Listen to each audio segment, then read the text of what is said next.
जो हमारा टॉपिक है वो एक इलेक्ट्रिकल सर्किट के बारे में है जिसे हम लोग अपने घरों में इस्तेमाल करते हैं। इसका नाम है कि three phase AC supply. Three phase AC supply एक ऐसा सोर्स है जिससे इलेक्ट्रिकल एनर्जी जो है प्रोड्यूस होती है। इसे हम लोग जनरेटर के अंदर इस्तेमाल करते हैं। किस तरीके से इस्तेमाल करते हैं और इसे क्यों थ्री फेज एसी सप्लाई का नाम दिया गया है, इसकी रीज़न ये है कि इसके अंदर हम लोग जो है जब भी जनरेटर के अंदर हम लोग थ्री फेज एसी सप्लाई इस्तेमाल करते हैं तो इसका मतलब ये है कि हम लोगों ने तीन कॉइल्स लिए हैं, coil A, coil B and then coil C. हमारे पास तीन कॉइल्स होती हैं। इन कॉइल के साथ जो है हमारे पास दो दो स्लिप रिंग के पेयर्स होते हैं, यानी कि हर कॉइल के साथ दो दो स्लिप रिंग के इस तरीके से पेयर्स होते हैं। एक स्लिप रिंग जो है कॉइल के साथ अटैच होता है, जबकि दूसरा स्लिप रिंग जो है अर्थ के साथ ग्राउंड किया जाता है। इसे स्लिप रिंग S1 कह लेते हैं और इसे S1 डैश कह लेते हैं। ये स्लिप रिंग जो S1 है ये हमारे पास कॉइल के साथ कनेक्ट होता है, जबकि दूसरा स्लिप रिंग जो है अर्थ के साथ ग्राउंड किया जाता है यहाँ पर। इसी तरीके से ये S2 स्लिप रिंग है और ये S2 डैश। S2 को हम लोग कॉइल B से कनेक्ट कर देते हैं और S2 डैश जो है उसे हम लोग अर्थ के साथ ग्राउंड कर देते हैं। सिमिलरली जो कॉइल C है इसमें हमारे पास जो स्लिप रिंग है उसे S3 कह देते हैं जो कि कॉइल के साथ अटैच है, और S3 डैश है जो कि हमारे पास अर्थ के साथ ग्राउंड किया गया है। अब इसके बाद क्या होता है, थ्री फेज एसी सप्लाई में तीन कॉइल इस्तेमाल होती हैं, जबकि चार टर्मिनल्स का मतलब ये है कि एक टर्मिनल जो है हमारे पास इस तरीके से ये A और B, ये एक टर्मिनल बन जाता है जिसे ए बी कह सकते हैं। B से C तक हमारे पास दूसरा टर्मिनल आ गया। C से D जो है C से D तक हमारे पास तीसरा टर्मिनल आ गया, और D से A चौथा टर्मिनल हमारे पास जो है वो कंप्लीट हो जाता है। तो हमारे पास बेसिकली होती तो तीन कॉइल्स हैं और 6 स्लिप रिंग्स होते हैं और 4 टर्मिनल्स होते हैं। और जो स्लिप रिंग्स होते हैं वो पेयर्स में होते हैं, मतलब कि ऐसा कह लें कि 3 पेयर्स होता है या 6 स्लिप रिंग्स होते हैं। और हर कॉइल के साथ 2 स्लिप रिंग्स होते हैं। एक कॉइल के साथ अटैच होता है जबकि दूसरा स्लिप रिंग जो है उसी कॉइल का अर्थ के साथ ग्राउंड कर दिया जाता है। तो इस तरीके से थ्री फेज एसी सप्लाई को थ्री फेज एसी सप्लाई इसलिए कहते हैं कि इसके अंदर बेसिकली 3 कॉइल्स इस्तेमाल होती हैं। जब भी जनरेटर के अंदर हम लोग थ्री फेज एसी सप्लाई इस्तेमाल करते हैं तो उस एसी सप्लाई के अंदर हमारे पास 3 कॉइल्स होती हैं, जिसकी वजह से हम लोग इस फेज एसी को कहते हैं कि थ्री फेज एसी सप्लाई है। अब क्या होता है, चूंकि ये हर कॉइल जो है एसी सोर्स के साथ कनेक्ट है और हम लोग एसी सप्लाई के बारे में स्टडी कर रहे हैं, तो एसी सप्लाई में क्या होता है कि हर कॉइल जो है अपना कुछ ना कुछ वोल्टेज प्रोड्यूस करेगी, और ये तीनों कॉइल जो है एक दूसरे के साथ 120 डिग्री के एंगल पर जो है इनका फेज डिफरेंस आ जाता है। मतलब कि ये इन फेज नहीं होती, आउट फेज होती है, और जितना इनका जो फेज डिफरेंस है, जिसे आप ये कह सकते हैं कि इनका फेज डिफरेंस है, वो तकरीबन 120 आ जाता है। जो ये कॉइल्स लगी होती हैं तीनों कॉइल्स, इनमें से हर कॉइल जो है वो तकरीबन इतना कैपेबल होती है कि वो या तो 230 वोल्ट प्रोड्यूस कर सकते हैं या 240 वोल्ट जो है वो प्रोड्यूस कर सकती है। हर कॉइल के ये जो कॉइल है एक दूसरे के साथ 120 के एंगल पर जो है वो फेज डिफरेंस आ जाता है, यानी कि इतना इनके दरमियान फेज डिफरेंस पाया जाता है।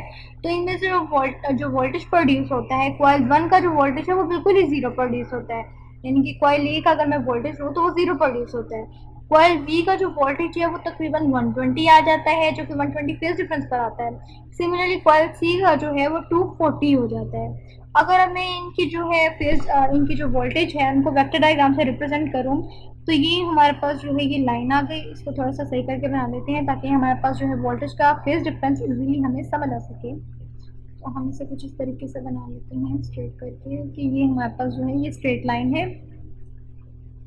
अब फेज 1 ये हमारे पास जो है वोल्ट्स हैं। अब हम क्या कहते हैं कि हमारे पास जो फेज 1 की वजह से, यानी कि फर्स्ट कॉइल की वजह से प्रोड्यूस होने वाला वोल्टेज है वो तकरीबन ये वोल्टेज है। अब कॉइल 2 की वजह से जो प्रोड्यूस होने वाला वोल्टेज है उसे हम ज़रा थोड़े डिफरेंट कलर से रिप्रेजेंट कर लेते हैं कि वो हमारे पास वोल्टेज कुछ इस तरीके से है। ये हमारे पास कॉइल 2 की वजह से प्रोड्यूस होने वाला वोल्टेज है। अब जो हमारे पास कॉइल थर्ड है ये हमारे पास फेज 1 है, इसे कह लेते हैं। ये हमारे पास जो है ये फेज 2 है, और अब जो यानी कि फेज 1 मतलब कि कॉइल 1 की वजह से जो प्रोड्यूस हुआ है कॉइल ए, और फेज 2 मतलब कि यहाँ पर हम लिख लेते हैं कि कॉइल बी। अब हमारे पास जो तीसरी फेज रहती है, तीसरी कॉइल की वजह से प्रोड्यूस होने वाला है, उसे हम लोग इस तरीके से बना लेते हैं कि उसका जो वोल्टेज है वो कुछ इस तरीके से आता है, इस तरीके से। तो ये वाला अब जो आ गया ये हमारे पास फेज 3 आ गई, और ये जो है कॉइल सी की वजह से प्रोड्यूस होने वाला वोल्टेज है। इनके दरमियान जो फेज डिफरेंस है वो हमारे पास 120 का आ जाता है। तो इस तरीके से हमारे पास जो है वो वोल्टेज की डायग्राम बन जाती है, जिसे हम लोग वेक्टर डायग्राम कहते हैं, कि हर जो वोल्टेज है वो दूसरे वोल्टेज से 180 के एंगल पर जो है आ रहा होता है। पहला जो फेज डिफरेंस है या पहला जो फेज आ रहा है इसका वोल्टेज तकरीबन 0 होता है। दूसरा जो आ रहा होता है ये 120 के एंगल पर आ रहा होता है। जो तीसरा है वो तकरीबन 240 यानी कि उसका वोल्ट होता है, या उसका आप कह लीजिए कि जो वोल्टेज का फेज डिफरेंस है वो तकरीबन 240 होता है। तो ये जो है थ्री फेज एसी सप्लाई की वेक्टर डायग्राम, इसे यहाँ पे लिख लेते हैं कि वेक्टर डायग्राम है थ्री फेज एसी सप्लाई की। अब अगर इसी को मजीद सर्किट डायग्राम में कन्वर्ट करना हो तो इसकी सर्किट डायग्राम कुछ इस तरीके से होती है कि अगर हम लोगों को थ्री फेज एसी सप्लाई की सर्किट डायग्राम के बारे में बताना हो,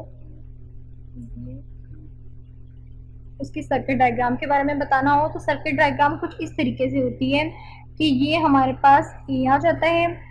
इसके बाद अगर हम लोग डिफरेंट मार्कर यूज करें तो ए के साथ थोड़ा सा आगे कॉइल लगी होती है, और इसी यहाँ पे डी, यानी कि डी आप कह लीजिए कि यहाँ पे एक पॉइंट डी होता है, जैसे कि हमने बात की ना कि हमारे पास 4 टर्मिनल होते हैं और हमारे पास जो चौथा टर्मिनल डी है वो जाके ए से कनेक्ट होता था। जैसे कि मैं आपको पीछे दिखाऊं कि अभी हम लोगों ने बात की थी स्टार्टिंग के अंदर कि डी को मैंने एंड पे ए से कनेक्ट किया था। सिमिलरली जब सर्किट डायग्राम बनानी होती है तो डी जो है वो ए के साथ भी कनेक्ट था, और आपने देखा था कि डी जो है वो सी के साथ भी कनेक्ट था। इस तरीके से सी यहाँ पर आ जाता है, और उसके बाद हमारे पास क्या होता है कि ये जो डी है इससे एक और वायर इस तरीके से यहाँ पर आ रही होती है जो कि हमारे पास डी से भी कनेक्ट हो जाती है। तो यहाँ पर हमारे पास डी आ जाता है, ये हमारे पास डी है, ये हमारे पास डी सी और ये हमारे पास ए है। अब ये यहाँ पर जाकर जो है कनेक्ट हो जाते हैं, ये तीनों जब आपस में जुड़ जाते हैं तो उसके बाद जी यहाँ पर जाके सर्किट को बंद भी तो करना होता है ना, क्लोज करना होता है। इसके बाद यहाँ से आके हम लोगों ने ये सर्किट को डिफरेंट जो है क्लोज करना शुरू कर दिया इस तरीके से, और जो बी है यहाँ पर आकर हमारे पास जो है सर्किट कंप्लीट हो जाता है। अब हमें यहाँ पर मालूम है, अगर एक मिनट पिछली वाली डायग्राम पे गौर करें जो हमारी स्टार्टिंग थी, तो ये जो हमारा ए है ए बी से कनेक्ट है, उसके बाद बी सी से कनेक्ट है, सी डी से कनेक्ट है, देन डी जो है वो ए से कनेक्ट है। तो हर वायर का आपस में एक दूसरे के साथ इंटरलिंक है। जैसे कि हमने ए जो है उसको हम लोगों ने डी के साथ कनेक्ट कर दिया, यहाँ पे डी का जो है एक टर्मिनल है जिसे हम लोगों ने डी के साथ कनेक्ट कर दिया। अब जो सी वायर है जो कॉइल थी उसे हम लोगों ने डी सर्किट से कनेक्ट कर दिया। अब यहाँ पर और यहाँ पर जो है हमारे पास जो वोल्टेज होगा इस और इस कॉइल के दरमियान देखा जाए तो ये कॉइल यहाँ से आ रही है ना, ये हमारे पास ए से आ रही है, तो ए से सी तक ये सी का पॉइंट है और ये ए का पॉइंट है। तो इस पूरी की पूरी कॉइल के अंदर जो वोल्टेज होगा उसे मुझे थोड़ा सा इस तरह बताना चाहिए, यहाँ पे वोल्टेज की स्पेस, ये जो वोल्टेज है ये ए सी की वजह से वोल्टेज होगा। इस वोल्टेज की अभी जगह आप खाली छोड़ दें क्योंकि इसमें थोड़ी सी कंफ्यूजन है, मैं आपको बाद में बताती हूँ कि वोल्टेज कितना आएगा। अब उसके बाद क्या होता है कि यहाँ से थोड़ा सा डायग्राम को थोड़ा सा मुझे सीधा करना पड़ेगा। पहले सिर्फ मैं कॉइल्स के वोल्टेज की बात कर देती हूँ। अब ये देखा जाए तो ये हमारा डी के साथ कनेक्ट है, हमारा बी जो है वो भी तो किसी ना किसी ए के साथ कनेक्ट ही था ना, जैसे कि अभी मैंने आपको डायग्राम बताई। तो यहाँ पर जो वोल्टेज है ए और बी, इस वोल्टेज की भी आप जगह स्पेस अभी रहने दें, इसको भी बाद में डिस्कस करते हैं। तो ये जो है ए बी के साथ कनेक्ट है, डी सी के साथ कनेक्ट है, डी बी के साथ भी कनेक्ट है और बी जो है वो ए के साथ कनेक्ट है। बेसिकली डी को हम लोगों ने, डी वाला जो टर्मिनल है उसे हम लोगों ने तीनों वायर के साथ ए बी और सी तीनों के साथ कनेक्ट कर दिया है। अब हमारे पास क्या होता है, यहाँ पर जो वोल्टेज है वो ए बी की वजह से प्रोड्यूस होने वाला वोल्टेज है, यहाँ पर जो वोल्टेज है वो ए सी की वजह से प्रोड्यूस होने वाला वोल्टेज है। सिमिलरली यहाँ पर अगर मैं डिफरेंट मार्कर से लाइन ड्रॉ करूँ तो ये हमारे पास सी का टर्मिनल था, सी से डी तक भी तो कोई ना कोई वायर है ना, ये वायर यहाँ तक भी कनेक्ट है। तो सी से लेके जो बी तक का वोल्टेज है उस वोल्टेज को हमें वी सी डी कहना चाहिए, यानी कि ये जो वोल्टेज है ये वोल्टेज हमारे पास तकरीबन आ जाता है voltage is equals to B C, जिसे अभी हम लोगों ने रहने दिया। यानी कि कॉइल्स का जो इंटरनल वोल्टेज है, दो coils A B, coil B C और सी बी सी और जो है हमारे पास ए सी, इनके वोल्टेज को अभी मैंने स्पेस रहने दिया। इनकी वजह ये है कि जो कॉइल्स के दरमियान वोल्टेज होता है वो वोल्टेज हमेशा होता है 400 वोल्ट, यानी कि फिक्स होगा, ये 400 वोल्ट होगा। कॉइल ए और बी के दरमियान हमेशा जो वोल्टेज का डिफरेंस आएगा या जो वोल्टेज प्रोड्यूस होता है वो 400 वोल्ट होता है। सिमिलरली कॉइल जो है हमारे पास सी और बी, ये सी का टर्मिनल सीधा जाकर बी की टर्मिनल से कनेक्ट हो जाता है। इसमें भी आप डी को मत कंसीडर करें कि ये डी यहाँ पर है, बस आप बी को देखें, डी को छोड़ दें, डी को हम लोग बाद में स्टडी करते हैं। ये पूरी की पूरी वायर यहाँ पे जब बी पर आकर खत्म होती है तो जो वोल्टेज होता है वो यहाँ पर 400 वोल्ट होता है। तो मतलब ये हुआ कि कॉइल्स के दरमियान जो वोल्टेज का डिफरेंस है वो हमारे पास 400 वोल्ट हो जाता है। अब रह गई बात डी को हम लोग यहाँ पे क्यों लाते हैं। हमने कहा था कि जो हमारा डी है ये हमारा चौथा टर्मिनल है जो हमारी हर कॉइल के साथ इंटरलिंक होता है। जब कॉइल ए को डी के साथ लिंक करते हैं तो इनके दरमियान जो वोल्टेज आता है जिसे वोल्टेज ए डी कहना चाहिए, ये तकरीबन 230 वोल्ट प्रोड्यूस करता है। सिमिलरली हमारी कॉइल सी भी तो हमारी टर्मिनल डी से कनेक्ट है ना, तो यहाँ पर भी इन दोनों के ये तो कॉइल ए और डी के दरमियान प्रोड्यूस होने वाला वोल्टेज है ना, क्योंकि डी हमारा जो है एक फिक्स टर्मिनल है। हमने कहा था हमारे पास 4 टर्मिनल है, एक ए बी सी और जो चौथा टर्मिनल था हमारे पास डी आ जाता है। डी जो कि हमारे हर वायर के साथ कनेक्ट है। जब डी को हम लोग ए वायर के साथ कनेक्ट करते हैं तो इन दोनों के दरमियान जो डिफरेंस आता है वोल्ट डिफरेंस, वो हमारे पास 230 वोल्ट आ जाता है। सिमिलरली जब हम लोग डी को सी के साथ कनेक्ट करते हैं तो यहाँ पर जो वोल्ट डिफरेंस आ जाता है वो हमारे पास आ जाता है, डी सी की बात करें तो वो भी 230 वोल्ट आ जाता है। इसके बाद जब हम लोग डी और बी की बात करते हैं तो हम क्या करते हैं कि इसे यहाँ से नहीं कनेक्ट करके, बल्कि ये तो पूरी लाइन जो है वो बी के साथ जा रही है ना, इसे अब हम लोग क्या करते हैं कि हम डी से एक लाइन ड्रॉ करते हैं, इस लाइन को हम यहाँ तक ले आते हैं और इस लाइन को यहाँ से रेज कर देते हैं इस तरीके से। तो अब हमारे पास क्या होता है कि जो डी टर्मिनल है उससे कनेक्ट होने वाली वायर यहाँ पर आकर खत्म होती है, यहाँ पर जहाँ पर हमारे पास ए की वायर खत्म होती है, इस तरीके से ऐसे। तो ये हमारे पास यहाँ पर जो वोल्टेज प्रोड्यूस होता है देखा जाए तो इस टर्मिनल डी और इस टर्मिनल ए, यहाँ पर टर्मिनल ए की वजह से वोल्टेज आ रहा है ना, तो ये वोल्टेज ए डी हो जाता है जो कि 230 वोल्ट आता है।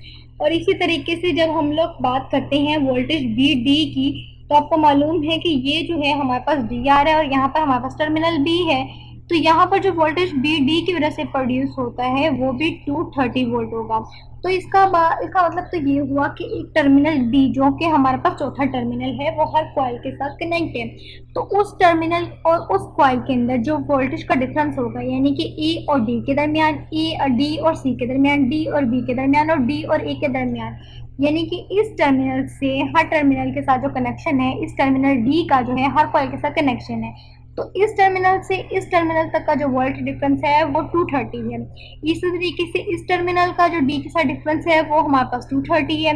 इसी तरह सी के साथ जो डी का डिफरेंस है वो 230 है, जबकि इन कॉइल्स का आपस में जो डिफरेंस है वोल्ट डिफरेंस वो हमेशा 400 वोल्ट होता है।